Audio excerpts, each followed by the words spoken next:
It is 5 o'clock in the morning, and I went to do the puppies feeding, the 5 o'clock feeding, and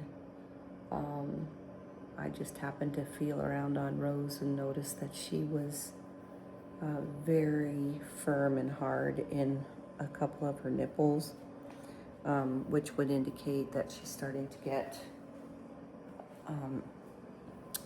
mastitis. And so you never want to let that go, no matter what time it is in the morning. So what I've been doing here is I have been, first of all, I took the littles, where am I? First of all, I took the littles and I nursed them on those nipples that were really hard and firm, especially extremely full. And then I expressed what they didn't get out when they started to fall asleep. Then I took and expressed by hand the other nipples. This one is soft now.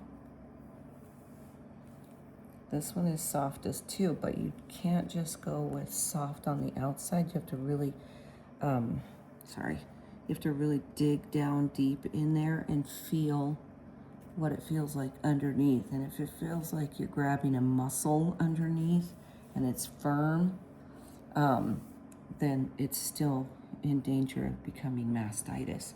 So they'll start getting a fever and all that and start getting really engorged, and you don't want that to happen. So what I do is I take that, I express it all until I can get it as soft as possible, and then I take cabbage leaves.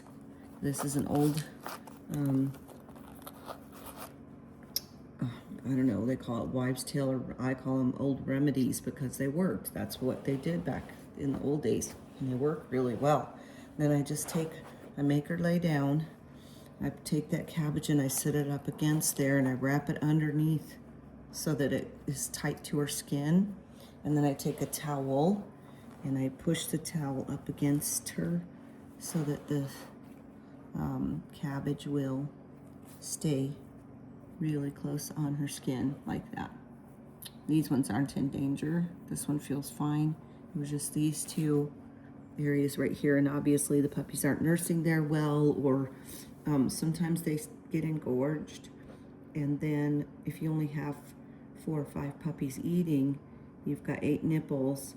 Those ones are engorged, so the puppies will move on to something that's easier to latch onto, and then they'll end up getting more engorged and end up being mastitis. So sometimes it's a blocked milk duct, and all you have to do is maybe squeeze and express, and don't be afraid to really squeeze and get that milk out of there and get that duct open so that it'll start flowing freely.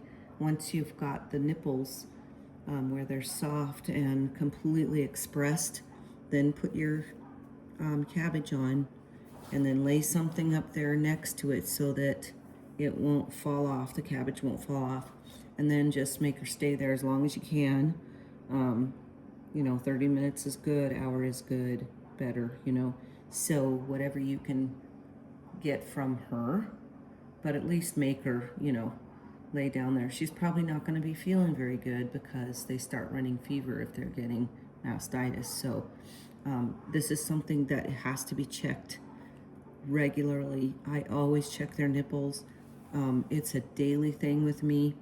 I've had an emergency with my grandson in the hospital tonight, and so I didn't have time to check her. When I got home, it was already 1 o'clock in the morning, and so, or 12, I don't know, I'm starting to lose track of time, but it was late and I was extremely tired, so I laid down to sleep. When I got up, I felt her then and started feeling that this was really rock hard. Also, if it's not really hot in the area where you're at, which it is extremely warm in here, for a dog, it's like 76 degrees, 75 degrees.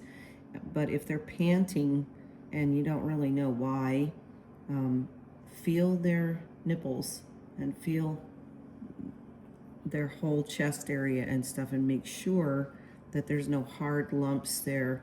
There's one thing in being engorged, there's another thing when it just feels like rock hard, and you have to really get under that engorgement and squeeze and express all that milk out and then put the cabbage on. So I hope this helps somebody that might be going through mastitis.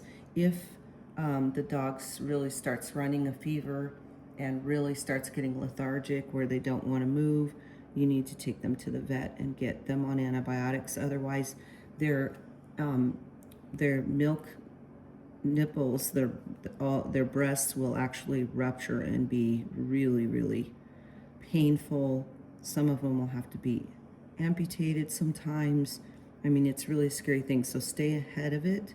When your puppies are nursing, you stay ahead of that and make sure that you're checking their nipples daily, sometimes a couple times a day. Just reach down there and feel and make sure that they're, after the puppies are fed, that everything feels very loose and floppy and expressed.